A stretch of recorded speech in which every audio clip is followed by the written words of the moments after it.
Thank you for that kind introduction, John. It's really, really a pleasure to be with you here today. Although I do have one complaint.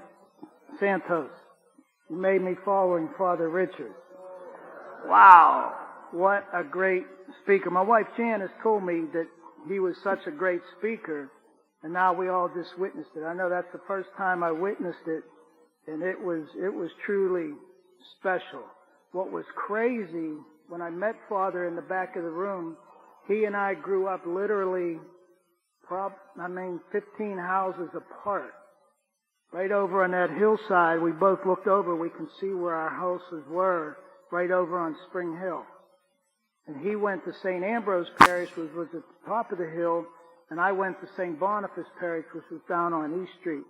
And I can't remember ever meeting him, even though we were in this same neighborhood. I asked him to send me some pictures from when he was younger, and maybe it'll click back. But again, I really, really thoroughly enjoyed his talk. I'd also like to acknowledge Tim Glemkowski. Tim, I look forward to hearing your thoughts on the huge task we all face in trying to restore integrity while fostering virtue in our lives. Again, Santos, I'm not sure I'd have agreed to do this if I'd known you'd have stuck me between Father Richards and Tim, only to have Bishop Walterscheid bring the conference to a close. I would like to thank all of you again for allowing me to participate in this event. While trying to illustrate the life and dignity of the human person, I think we all forget about the fact occasionally that we're all human. As humans, we are all imperfect. Though we are imperfect, we're all created in God's image. His image affords us the desire to be treated with the dignity and the respect that comes from being God's beloved creation. Is that dignity guaranteed? No. Can that dignity be lost?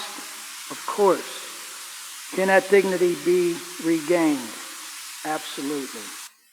All we have to think about in this regard is our Lord Jesus Christ, that Father Larry talked about so eloquently. God's Son in his human form should have been recognized for his dignity by the way he treated all people, saints, sinners, cripples, criminals, persecutors, all people. This favorable treatment didn't guarantee Jesus' dignity. Rather, it caused that dignity to be lost, to be taken away. Every great work that Christ did only gave his detractors more accusations to be used against him, because his detractors all felt that he was comparing himself to God. Of course, that dignity was lost when he was crucified, only to be regained through his resurrection. Though we can't compare ourselves to Jesus, I'm pretty sure we all think of similarities that we have endured in our own lives. We were all born worthy of dignity, but probably through the doings of others or through our own doings, we've compromised that dignity somewhere along the way. Can we get it back? Have we gotten it back? Can we retain or enhance our dignity as we move through our lives? Hopefully we can answer yes to all of those questions. I know in my life I've been faced with many challenges, and some I have met, some have gotten the best of me. In either circumstance, I've always had my faith within my core. I understand that we all find or acknowledge our faith at various moments in our lives. Me being born into a strong Catholic family, I can't say I ever experienced that one aha type moment where my faith became more evident to me. I was taught the values and expectations of our faith after being born into and raised in that Catholic home, then attending grade school at St. Boniface before completing 4 years of high school at North Catholic. Though I didn't attend a Catholic college, having attended CCAC and Robert Morris College, I did work with many Catholic mentors.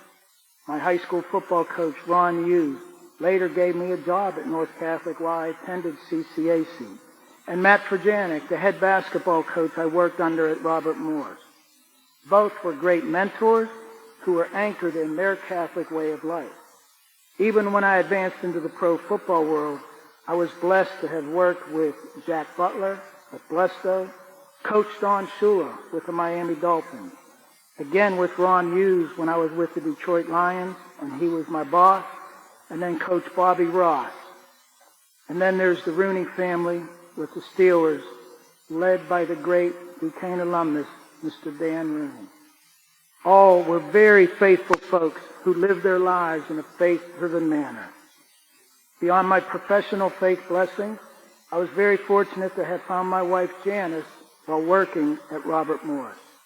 She too came from a very strong Catholic family. I didn't set out to marry a Catholic woman, but after I met Janice and soon found out that she was Catholic, I knew then, as I do now, that I'm truly blessed. Having had that faith at my core throughout my life has helped me appreciate my fortunes while strengthening me to face my challenges. Unfortunately, my 4 older brothers and I lost our mother to cancer when I was 5 and she was just 44. 10 years later, our father passed away from a stroke when I was 15 and he was 54. I learned at this very early stage of life that nothing can ever be taken for granted. But I also learned that God provided me with a strong family that would help to protect me, guide me, and challenge me when I needed it. I also felt a true blessing to help and support them as we found our way through that tough time. I remember the morning my dad gathered us at the kitchen table to tell us that our mother had passed away. Something inside of me helped me to find the words to say to my father, "Don't worry, Dad, we'll be here with you." Again, I was 5 years old. Was I taught that? I don't think so. Did someone tell me to say that? No. Was that God's presence within me?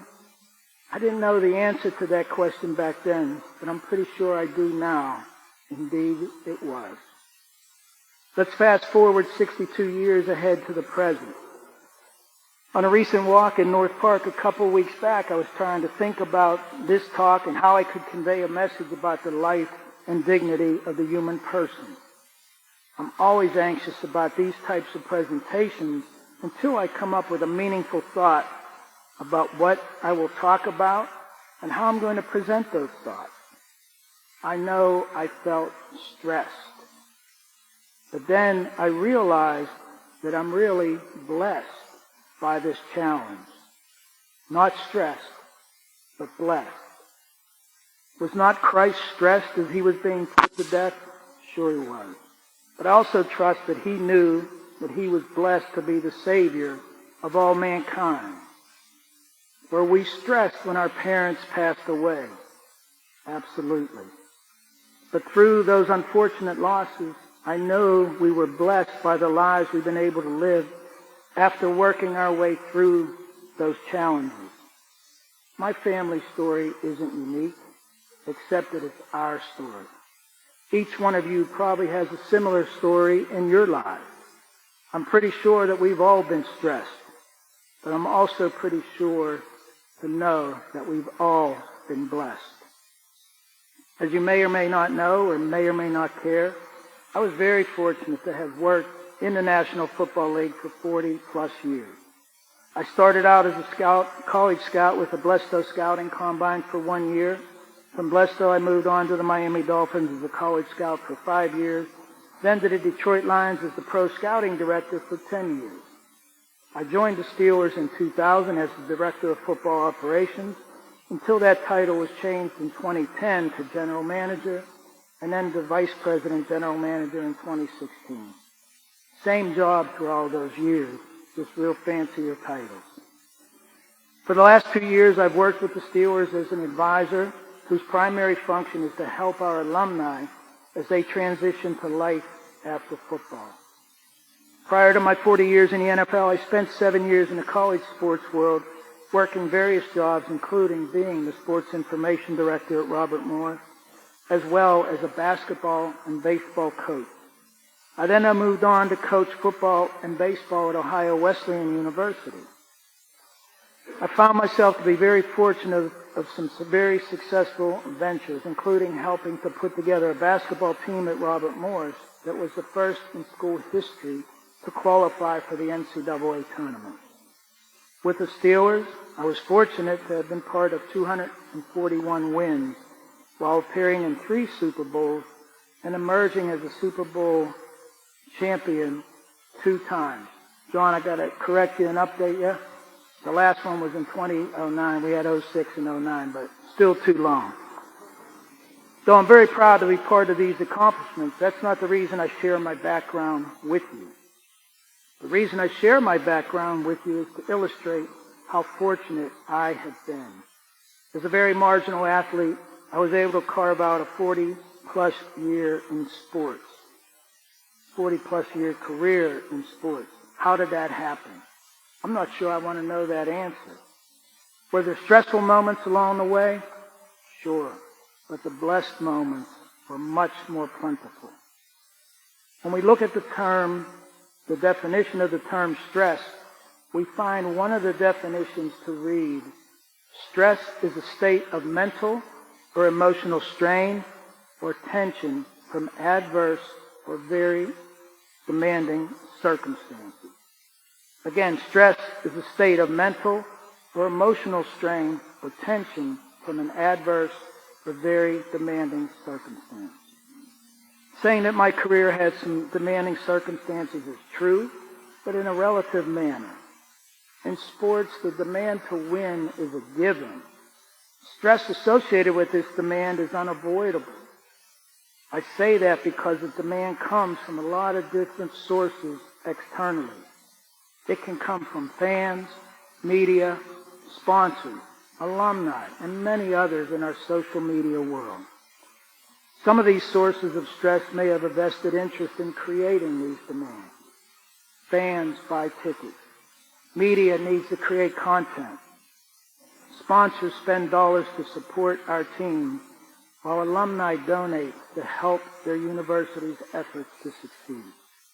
The social media world, I don't think there is much an influence as being a vested interest, but maybe being more accepted as significant because of the perception created by the thought, if so many say it, it must be true.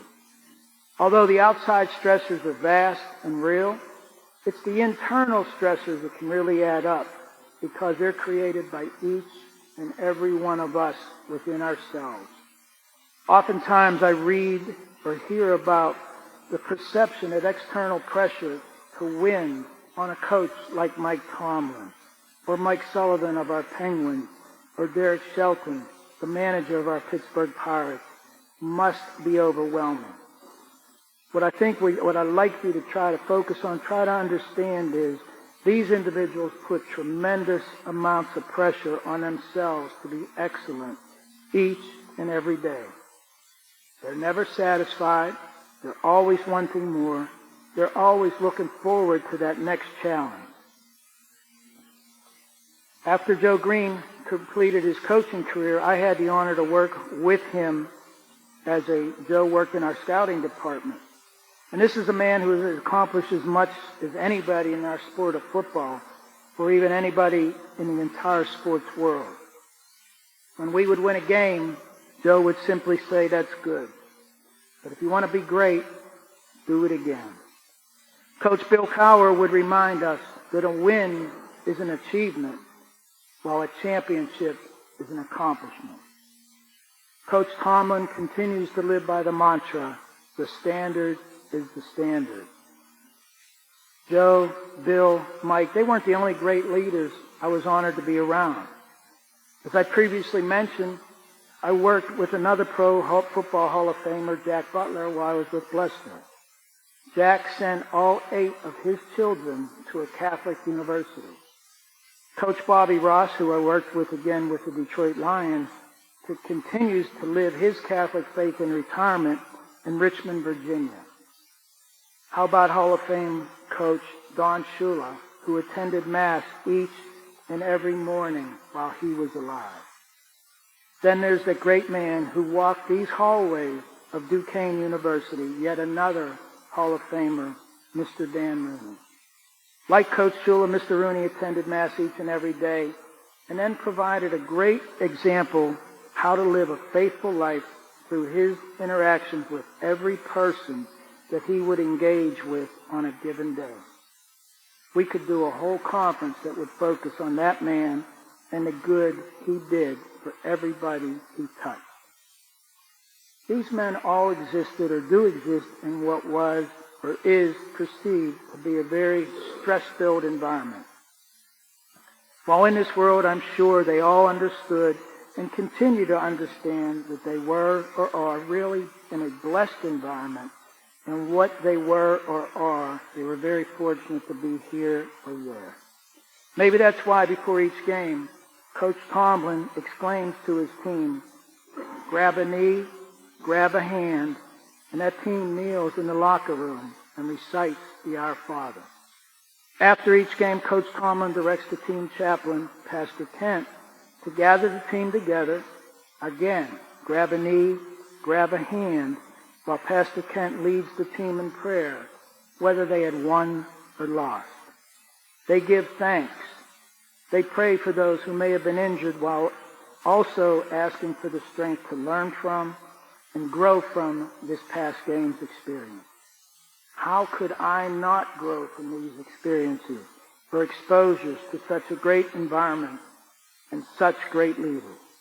As beneficial as it was to have worked in such a profession, the demands for my time, they were overwhelming. In 40 years while working, I can safely say that I spent 10 years away from home. Not traveling to or from, but away.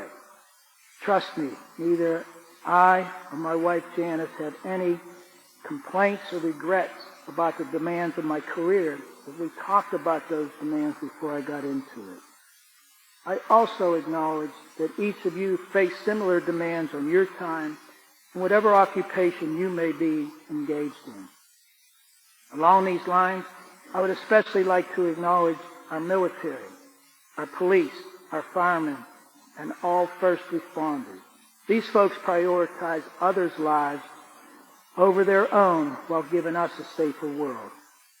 We must never forget our priests, our nuns, our brothers or deacons, who, through their vows, gave up part of their lives so as to help us live ours and give us a better chance to gain eternity. This life is not easy, and we must always keep them in our prayers as well. Is this not what Christ did for us through his death and resurrection that we spoke of earlier? It's often said that the debts we owe to our parents, we pay to our children. How do we repay the folks who helped us with our faith lives or our professional lives? Sometimes we lose them before we can thank them or repay them. When we lose a loved one, I'm pretty sure at some point we have all said, if I only had known. Again, the demands in our time can be overwhelming while living out our professional lives. Efforts to help others outside our family and even within our family can be thwarted because we'll fall back on just say, I just didn't have the time. Is that a resultant type of stressor or a self-imposed type? It really doesn't matter. What does matter is that it's real, and it did and may still challenge us to pay back our faith, our family, or our community. But pay them back for what? Pay them back for showing us that stress can be turned into blessed if we indeed open our hearts to doing so. Again, stress can be turned into blessed if we indeed open our hearts to doing so. My wife Janice and I first met Father Chris Donnelly when he was a young priest and was an assistant for our pastor, Father Bober, at St. Killian's Parish. Eventually, Father Chris was reassigned to St. Raphael's in Garfield, and then to Divine Mercy, which is right down the street here in downtown Pittsburgh. Father Chris was then assigned Father Joe Freedy as an assistant. We'd always respected the work Father Freedy had done, and as we had first met him also at St. Killian's when he was there on a vocation assignment. Subsequently, Janice and I sold our home in the northern suburbs and moved downtown, where we were able to reunite with Father Chris and Father Joe at Divine Mercy Parish. Wanting to pay back for the many blessings we experienced in our lives, we asked Father Chris about volunteering at the Red Door that has operated out of Divine Mercy Parish for decades. The Red Door provides meals on a daily basis, serving up to an average of 125 people per day, a small breakfast, a lunch, and a dinner. Due to COVID, our participation was at first prohibited, and we were not able to do what we wanted to do. Fortunately, for the last 2 years, we've been able to do so. And why are we so fortunate? We're fortunate because the folks we help live a very stressed life. Why they are stressed really doesn't matter. What matters is that we have an opportunity to help relieve their stress for whatever amount of time we can. Again, their stressed existence gives us the opportunity to find our blessed existence each time we go to help at the Red Door. We learn to appreciate what we have and what we're able to give. While at the Red Door, we hear a young woman on a freezing cold morning ask us to leave a sleeve off a very hot cup of coffee. When I ask her why, she replies, "It helps to keep my hands warm." Or when a gentleman who was previously homeless that we had helped get care for, he had suffered a fall out on the street and he had a pretty big cut on his head. He shows up a few months later with a bag of clothes for Sister Paula's St. Faustina's Gate, which is right around the corner from the Red Door. Sister Paula was here earlier. I'm not sure she's still here, but they do great work at St. Faustina's, which again is part of the Red Door. The gentleman tells us that he now does this as part of his new job with Allegheny County. The latest of the Red Door services is what's called the Gift of Mary. The Gift of Mary provides not only meals for women who are victims of abuse, but it also provides them access to a temporary shelter. The Gift of Mary also provides them the emotional support of young missionaries while offering guidance for medical or mental health issues and assistance. We've witnessed a woman who found out that she had breast cancer and was directed to subsequent clear right across the street at Mercy Hospital. We saw a woman who was directed to counseling after finding out that she was dealing with a flesh-eating drug that she was getting off the dealers on the street. We then saw a young woman who was led back to safe shelter when she asked to come inside, only to find out that she was on the run from a human trafficking operation. Our role in all this is very small. From a time commitment standpoint, it's minimal. But it's very large in a cumulative effect that it has for those in need. But it's even larger than the spiritual aspect of Janice's and my life. Last Sunday's second reading from the book of James, chapter 2, verse 14 to 18, helped put all these thoughts into perspective for me. I had not quite finished this talk, and on Sunday, this reading pops up right in front of me. And it goes like this. What good is it, my brothers and sisters, if someone says he has faith but does not have works? Can that faith save him? If a brother or sister has nothing to wear and has no food for the day, and one of you says to them, "Go in peace, keep warm, eat well," but you do not give them the necessities of the body, what good is it? So also faith of itself, if it does not have works, is dead. Indeed, someone might say, "You have faith, and I have works." Demonstrate your faith to me without works, and I will demonstrate my faith to you from my works.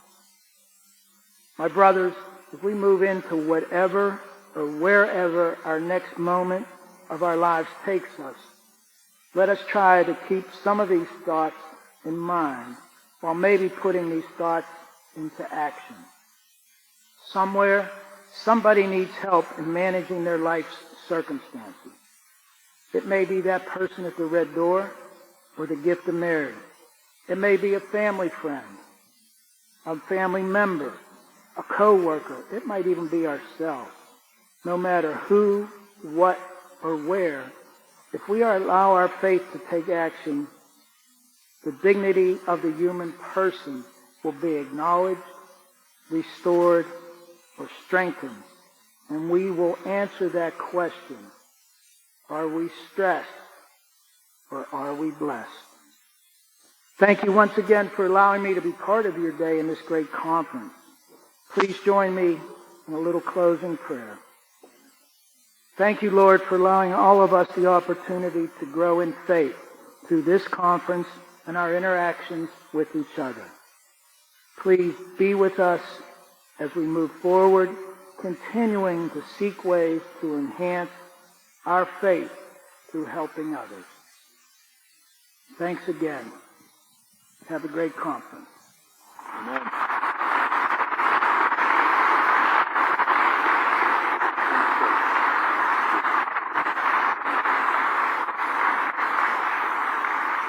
Okay, man, we've got about 15 minutes or so. Now, this might be the only time that you men ever get a chance to talk to an executive from the Pittsburgh Steelers, so do not waste this opportunity. We've got a microphone in the back over there. We're going to go ahead and put this microphone right over here as well, but we've got about 15 minutes. So based upon the talk, the presentation that we just heard from Kevin, what type of questions would you guys have for Kevin for us? So please, go ahead, just line up right now. Line up over there. You can line up over here. About 15 minutes for questions and answers from Kevin. This will work.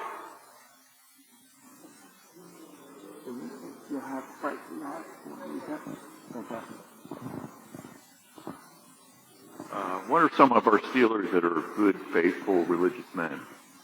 Well, I mean, there's been plenty. The team they do a mass the morning of each game. Can't say we had a lot of Catholic participation. Troy Polamalu was Catholic and still is Catholic, but he's now the Greek Orthodox faith. And then Alejandra Villanueva was a regular participant at Mass, and Ramon Foster was also of Catholic faith. We had more staff and we had more coaches attending the Mass. There's a non-denominational service that Pastor Kent does, and we probably have about 30 guys that attend that on a weekly basis. Excellent. The gentleman right there, please. Kevin, is there any restriction from the NFL on any practice of religion, specifically Catholicism or just religion in general, during or around games? I don't think there's anything written. I know that when we're selecting players, we can never discriminate based on that player's faith or lack thereof. We can't ask that question. But I've never heard the league come out and testify that you can't do this. The great kicker for the Kansas City Chiefs, Harrison Butker, he was a commencement speaker at his college. I don't think it was his college. No, he went to Georgia Tech, but it's Benedictine College in Kansas. And, you know, the social media world called him out for a lot of the things he said about his strong Catholic faith, which was disappointing but not unexpected. But the league steered clear and just said, look, that's that person's right to express his faith. I do know that it's real. It's like I said, on every game, you know, they kneel down and they pray, and nobody says you can't do that. If they choose not to, nobody makes them do that. After the game, it's the same, and that was the same with Coach Cowher when he was the head coach, and I'm sure it was like that with Coach Noel, because Coach Noel was a great Catholic as well. So I don't think the league can or will ever step in. If they do, that would be very disappointing. Bill? Sir. With all your accomplishments, you clearly are a man of purpose and living intentionally. Can you maybe just give us a few methods to living out all of our missions as a husband, as a father, as a leader in whatever we do, and how to make that work with our faith. Yeah, and again, as I mentioned in here, having been around the great Mr. Dan Rooney on a daily basis for 22 years, it was easy to follow or try to live in his example. Again, he went to that Mass every morning. After seeing him do that, I tried to go, and I still do, every morning, because I'm saying to myself, Mr. Rooney does that. What am I doing sitting at home? Mr. Rooney was just such a great man of faith. He was a man of family. You know, the way he treated his children on a daily basis, interacting, just calling them. The way he would walk down a hallway and see everybody he mentioned, or see who he would see, and engage them in conversation. Hey, how you doing? What's going on? He'd come into my office twice a day. You know, what do you know, Kevin? I say, not enough, Mr. Rooney, not enough. But I think just in having those examples, if we always keep that faith at our core, that will never fail us. Coach Tomlin will always say, football is what we do, it's not who we are. And I think we have to remember that. It isn't, because when this life ends, it's not going to be, we're not going to a football game, we're not going to a field. Hopefully we're going to eternity. And you just have to keep that in mind as you try to live your daily life. And I know it's overwhelming because the demands and the times that I mentioned, they're real. They're real for you, me, everybody. But that faith is never going to leave us if we choose to keep it in our lives. Are there any other questions? Any others? Oh, there we go. Awesome. In today's world with social media and basically an anti-Catholic stance in the world, did you ever feel pressure to not speak about your faith? Or in the league, for instance, Coach Tomlin boldly wears a cross. And is there any pressure on him because he does that? If there is, it won't bother or break him. Again, Coach Tomlin will be that one to step up and say, this is what we do, it's not who we are. He'll reflect on faith moments when he has to in dealing with some players. He may not do it on an every meeting basis, but if we have to talk to a player about whatever issue they may be going through, Coach will always remind them of their faith and of his belief in his Jesus Christ. You know, Coach Tomlin is very strong in that regard, and he's not afraid to challenge people. But he's also understanding that he has to be select in how he talks about that in a public venue, only because, again, he does what's called the Man Up Conference. He does it with Pastor Ed Glover on the north side. And it's a very faith-driven conference, much like this, a non-denominational conference, and Mike's usually one of the main speakers. So he's not afraid to express his faith. It's real. It's something that he anchors his life in. You know, Mike's been blessed with a lot of success. He's coming from a great family. He has 3 young children, not young anymore. They're all 2 out of college, or 1 out of college. One's a senior and one's a freshman. So very strong family man that's grounded in his faith, and he's not afraid of that. Sure.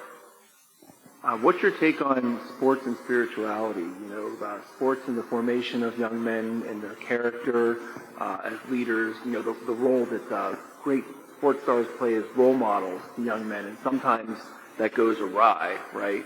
What's your take on just sports and spirituality and what it means, you know, to bring that together with faith? I think, you know, again, when we interview a player, we're forbidden by law, and anybody does in the interview for any job, you can't ask them about their faith or their, you know, their whatever denomination. You can't ask. Do we try to research it and see if they are folks of faith? We better. Because I think in my experience, the people who are grounded in their faith and come from a faith-filled home are usually the better folks. And sometimes the players will volunteer that to us. I grew up in the church. My mother was in the choir. I understand that. And when I hear that, again, I felt better about the type of people we may be adding to the team. And again, it's not something, look, none of the players are perfect. When they get into our locker room, they may hear, see, do things that, we don't want to hear, see, or do. But it'll happen. In a competitive game, there's a lot that goes on that field. But again, before they go out, it's silent, it's prayer. They go out, they play a very physical, tough game, and they come off and they give thanks. When they give thanks, it's real. You see real emotion, some people crying.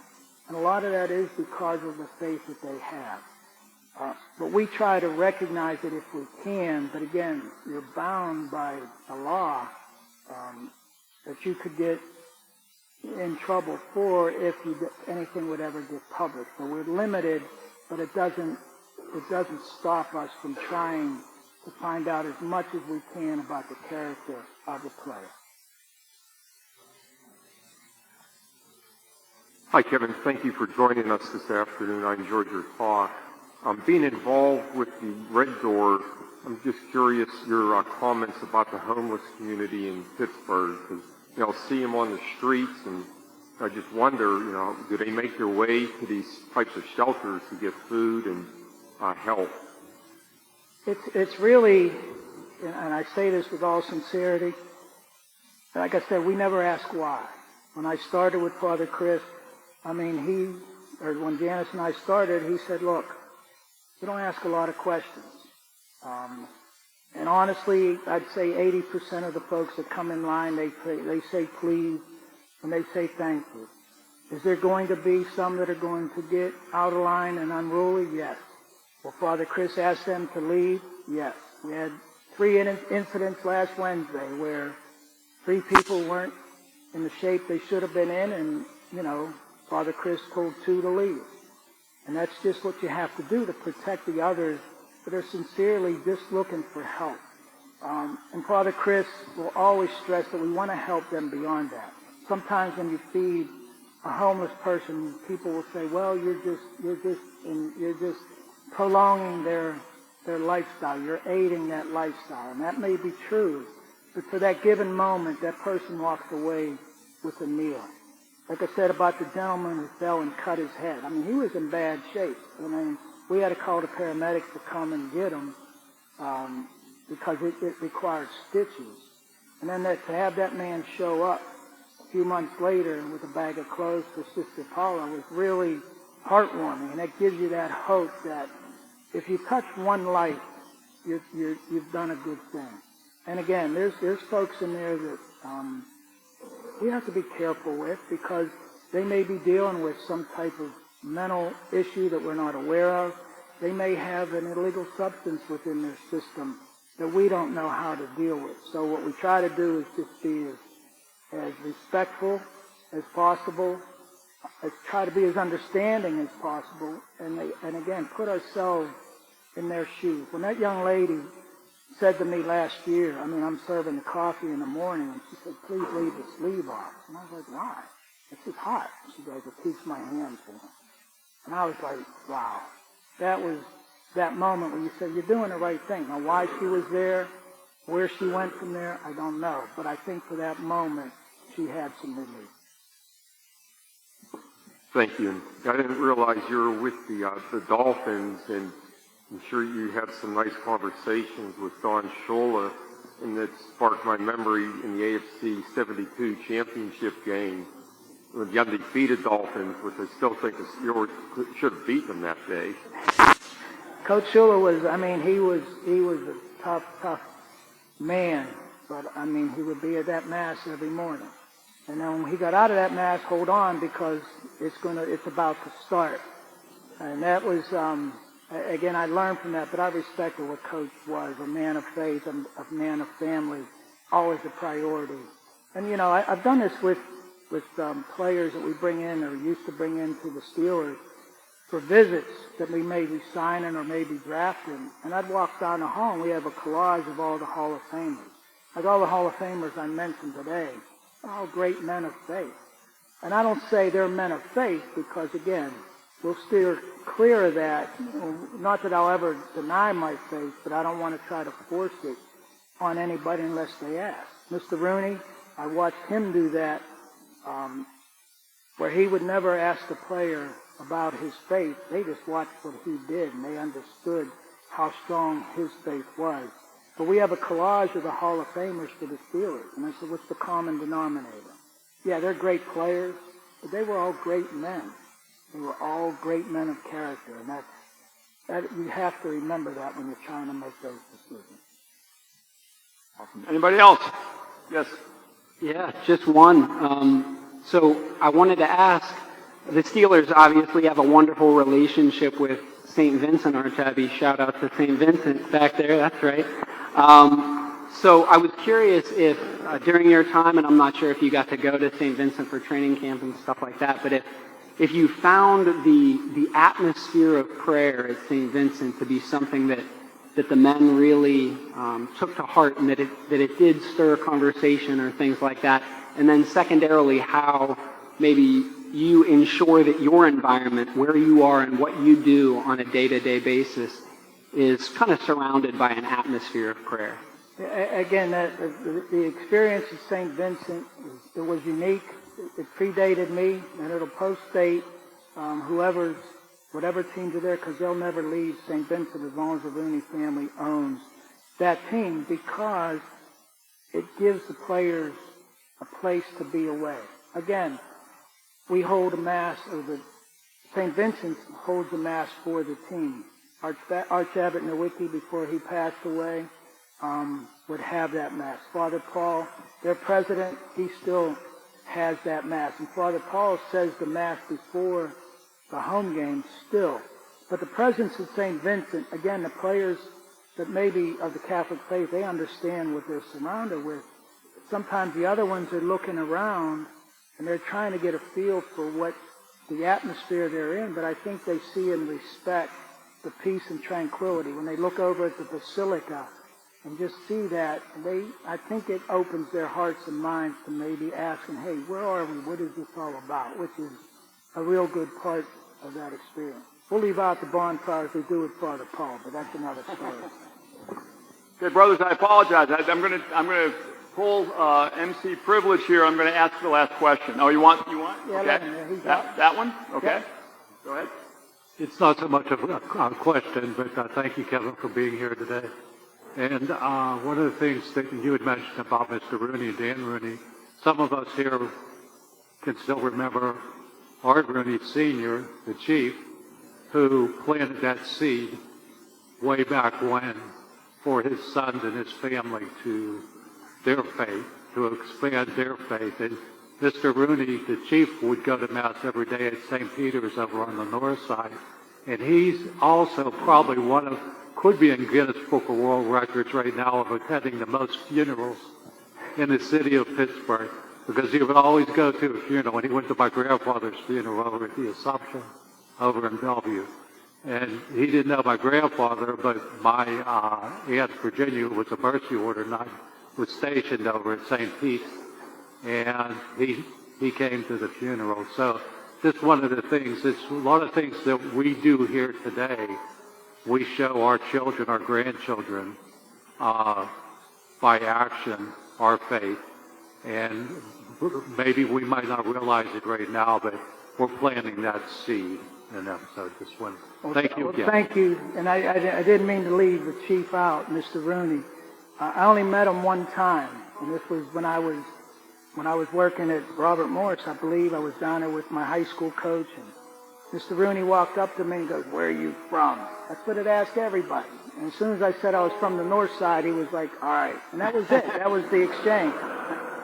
But Mr. Dan Rooney, who I was, again, with for the years he was living and I was working with the Steelers, he talked about his father all the time.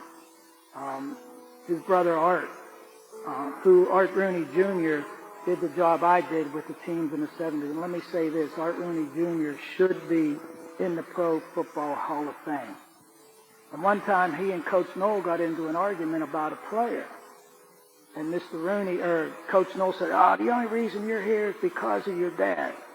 And Art Rooney just looked at him and said, "No, it's not. It's because of my mother." But Art should be, and Art's a graduate. He's a graduate of St. Vincent, but they would always talk about their father and the respect they had for what he did for their lives. And again, the chief started this whole thing. Everybody like myself has been blessed to be part of it. Without him, we have nothing. And that, again, our job is to try to give back. And that's the one thing I reflected on when we lost Mr. Rooney. You know, how do you pay him back? How do you pay him back? And I think the only thing I can ever say is we have to try to live that life that he portrayed for us and give back to others. So thanks again and have a great Wait, time. I've got one last question. Last question. Brothers, I apologize. I'm going to pull rank. I'm going to ask Mr. Colbert the very last question for today. And Kevin, I'm going to toss you a softball. Okay, I promise. This is a cream puff coming up, all right? You're talking about these young men who come into the organization and they're expressing this gift of faith that they have deep within them. How important, Kevin, how important is for that young man to have his teammates around him? How important is it for that young man to have a band of brothers that are going to support him in growing in that faith? How important is it to have other men of God around that young player? Well, I think that's not hard, and I appreciate it. But it's if you don't have each other in the pro football world, the pro whatever world, I mean, in any business, any organization, if you don't work together, you're not going to win. And that's something that I think they do rely on. And the one thing I didn't talk about is the work I do now with our alumni. We try to help our guys help each other. And I say that, you know, when these guys, when their career ends, a lot of times they're in their late 20s, early 30s, and they got hopefully over half their lives to live. And they got work to do. And we just try to give them that same guidance. But we always focus on, at the end of the call, we get off. When I say we, the administrative types get off, and we give them each other back. And they really appreciate that. Because that locker room, when they're together, it's great. When they're not together, you'll lose. And you'll lose quickly. There you go. You heard it straight from the horse's mouth. When they're together, it's great, and they win. When they're not together, they lose. Brothers, that is the model that we want for ourselves after we leave this conference here this afternoon. Amen?